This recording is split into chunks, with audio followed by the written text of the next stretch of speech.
DA নিয়ে আবারও খুব গুরুত্বপূর্ণ আপডেট। তো ভিডিওটি ১ সেকেন্ডের জন্য স্কিপ করবেন না, পুরোটা দেখবেন।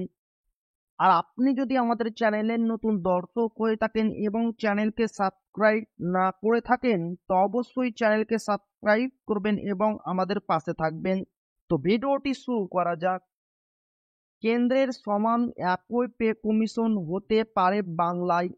ডিএ নিয়ে দুর্দান্ত আপডেট নবান্নের। দারুণ ভালো খবর রাজ্যের সরকারি কর্মীদের জন্য। কেন্দ্রের মতোই একই পে কমিশন হতে পারে বাংলায়। এই দুর্দান্ত সিদ্ধান্ত হয়ে যেতে পারে সোমবারই। বেতন কমিশনের ভবিষ্যৎ কি হবে সেটার একটা ধারণা এদিন পাওয়া যেতে পারে। ভালো খবরের আশায় সরকারি কর্মীরা।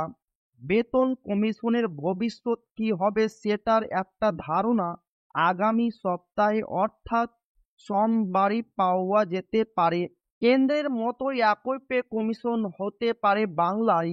এই দুর্দান্ত সিদ্ধান্ত হয়ে যেতে পারে এদিনই। ভালো খবরের আশায় সরকারি কর্মীরা।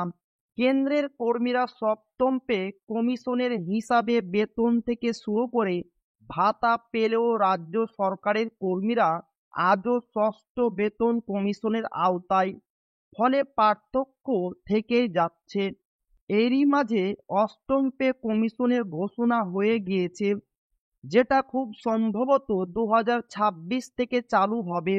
অথচ এখনো পশ্চিমবঙ্গে নয়া বেতন কমিশন নিয়ে কোনো হেলদোলই দেখা যাচ্ছে না। 2016 সালের জানুয়ারিতে কেন্দ্রীয় সরকারি কর্মীদের জন্য সপ্তম বেতন কমিশন চালু হয়, যেটা রাজ্যের দীর্ঘ টালবাহানা করার পর 2020 সালে এসে চালু হয়।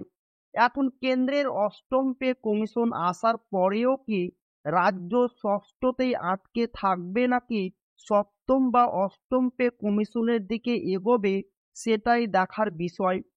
কেন্দ্রের সমান বাংলায় বেতন কমিশন চাই কিনা সেটা ঠিক হতে পারে সোমবারের বেতন কমিশনের মাথায় কে থাকছেন সেটার উপরেই।